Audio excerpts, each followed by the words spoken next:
गरीब मंजू अपनी दोनों बेटियों की शादी करने की तैयारी में लग गई थी। उसकी दोनों बेटियों की शादी होने वाली थी और मंजू अपने दोनों बेटियों की शादी करने में लगी हुई थी। मंजू बहुत गरीब थी।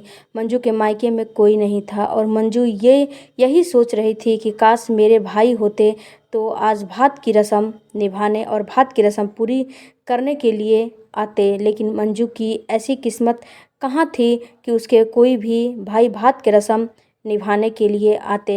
मंजू ऐसे ही अपने सोफे पे बैठ के अभी तो सोच रही थी कि मेरे भाई और भाभी कितने स्वार्थी हो गए हैं, जो कि मेरी बेटी की शादी, अपनी भांजियों की शादी में भात की रस्म निभाने के लिए नहीं आ रहे हैं। उसके कोई भी भाई भात की रस्म निभाने मायके से तो उसका पहले से ही रिश्ता नाता टूट चुका था, क्योंकि जब मंजू का पति मरा था तो मंजू की गृहस्थी टूट कर बिखर गई थी। मंजू काफ़ी गरीब हो चुकी थी और जब भी अपने भाइयों के घर मदद के लिए जाती तो उसके भाई और भाभियाँ दरवाज़ा बंद कर लेते कि गरीब है, यह कुछ न कुछ मांगने के लिए ही आई होगी। और भाई और भाभियाँ दरवाज़ा हमेशा के लिए बंद कर जाते और कुछ दिनों के बाद वह लोग इस शहर को छोड़कर चले गए थे। मंजू काफ़ी अकेली फील कर रही थी। मंजू अकेले ही अपने बेटियों की शादी की तैयारियां कर रही थी। मंजू अकेले ही अपनी बेटियों को पोसा पाला था। मंजू घर घर काम कर करके अपनी बेटियों का पालन पोषण किया था, लेकिन उसके भाई और भाभी संपन्न होते हुए भी उसका कोई भी मदद नहीं किए थे। मंजू एक दिन अकेले बैठ के रो रही थी, तभी फ़ोन की घंटी बजती है और फ़ोन मंजू उठाती है तो एक अनजान आदमी बोलता है कि बहन, कल मैं भात की रस्म पूरी करने के लिए आऊँगा, तुम मेरा इंतज़ार करना और भात की रस्म में बहुत अच्छे से मैं करूँगा। इतना सुनने के बाद मंजू काफ़ी घबरा गई और बोली कि यह कौन इंसान है जो मुझे भात की रस्म करने आ रहा है। मंजू फ़ोन रखकर मन ही मन भगवान को धन्यवाद बोल रही थी कि कौन मेरा भाई है जो कि भात की रस्म पूरा करने के लिए आ रहा है। जैसे तैसे सुबह हुआ। सुबह होते ही मंजू ने घर के बाहर छोटा सा जगह था वहीं पे टेंट लगवाया और जो भी उसके घर में खाने पीने की चीज़ें थीं मंजू ने तैयारियां करने लगी और तैयारियां में जुट गई। मंजू ने जो भी घर में थे उसकी तैयारियां की और कौन आ रहा है भात की रस्म पूरी करने के लिए, अभी तो मंजू सोच ही रही थी। तभी मंजू के दरवाजे पे एक चमचमाती हुई गाड़ी आती है और पहली गाड़ी, दूसरी गाड़ी, तीसरी गाड़ी और गाड़ियों की लाइन लग जाती है। गाड़ियों की इतनी लाइन लग जाती है कि उस पतली गली में अब जगह भी नहीं बचता किसी के आने और जाने के लिए।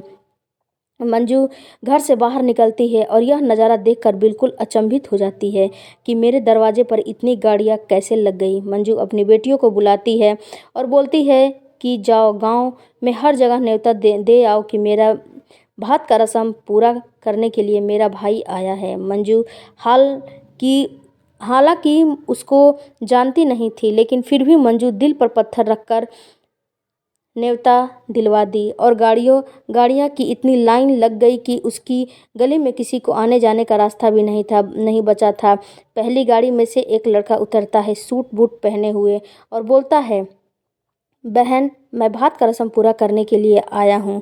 मंजू कुछ नहीं बोलती है और अपने भाई की आरती उतारने लगती है। आरती उतारती है तो और अपना आँख से आंसू उसके बहने लगते हैं, क्योंकि वो कोई अपना भाई नहीं था और मंजू उसको पहचान भी नहीं पा रही थी कि ये मेरा कौन भाई है और मैं इसको जानती भी नहीं थी। इतने में भाई बोलता है कि बहन, अपने आंचल को फैलाओ। मंजू अपने आंचल को फैलाती है और भात की रस्म पूरी होती है। आंचल में सोने और चांदी और पैसे उसके आंचल में देता है। मंजू देखती रह जाती है और अचंभित हो जाती है। तब मंजू उस आदमी से पूछती है कि अच्छा यह बताओ भाई कि आप कौन हो। तब वह आदमी बोलता है कि आपको शायद याद नहीं है बहन, लेकिन मुझे याद है जब मैं एक बार गांव में नदी में डूब रहा था तब आपने अपने जान की परवाह न करते हुए मेरी जान बचाई थी।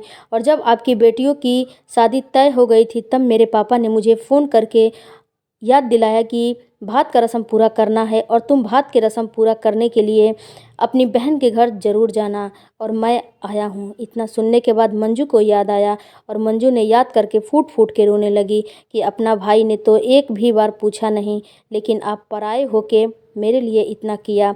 तभी एक एक गाड़ियों में से एक एक लोग निकले और भात का रस्म पूरा करने के लिए सारे लोग इकट्ठे हो गए। यह नज़ारा देख के गांव में हर कोई दंग रह गया। मंजू इतना गरीब और मंजू के घर में खाने को भी नहीं थे, लेकिन आज मंजू के घर में धन संपत्ति और भाइयों की कमी नहीं थी। मंजू उस लड़के को धन्यवाद करते हुए बोलती है और उसकी आंखें नम हो जाती है कि भाई आप तो अपने नहीं हैं, लेकिन मेरे लिए फिर भी इतना किए। एक एक भाई इतने इतने सारे धन और दौलत दे रहे थे कि मंजू और गांव वाले देखकर दंग रह गए थे। मंजू जितना हो पाया था उतना व्यवस्था करने की कोशिश की थी। बाहर टेंट लगवाया था और भी सारी व्यवस्था मंजू की थी, लेकिन उसका जो भाई था वह बोला कि बहन अगर आप एक बार मुझे फ़ोन भी कर देती तो मैं चला आता, लेकिन जब आप मेरे यहाँ न्योता लेकर आओगी तभी मैं अपनी भांजियों की शादी में आऊँगा, क्योंकि मेरी दो दो भांजियों की शादी है और सबको देखना चाहिए कि मेरी भांजियों की शादी है और मेरी बहन ने मुझे बुलावा देने आया है। मंजू खुश हो गई और बोली कि हाँ भाई, मैं ज़रूर न्योता लेकर आऊँगी। उन पैसों से मंजू ने अपनी बेटियों के लिए बहुत सारी चीज़ें खरीदी और मंजू अपने भाई के घर न्योता देने गई। मंजू की बेटियों की शादी में भाई और भाभी दोनों लोग आए और मंजू की सारी ख्वाहिशें पूरा किया और मंजू की बेटियों की भी सारी ख्वाहिशें पूरा किए। यह देखकर मंजू रोने लगी और मंजू भगवान को बार बार धन्यवाद बोल रही थी कि भाई के रूप में मुझे इतना अच्छा भाई देने के लिए आपका दिल से धन्यवाद।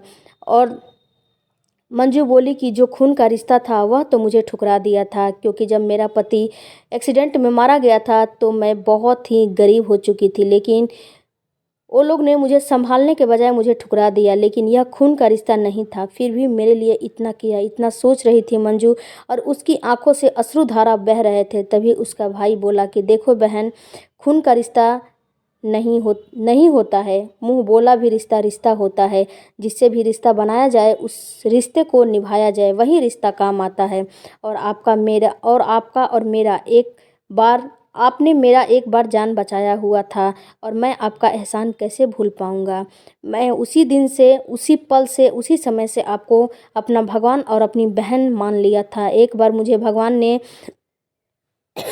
जन्म देकर पहली बार मेरा इस दुनिया में मुझे भेजा था और दूसरी बार आपने मेरा जान बचा के मुझे जन्म दिया।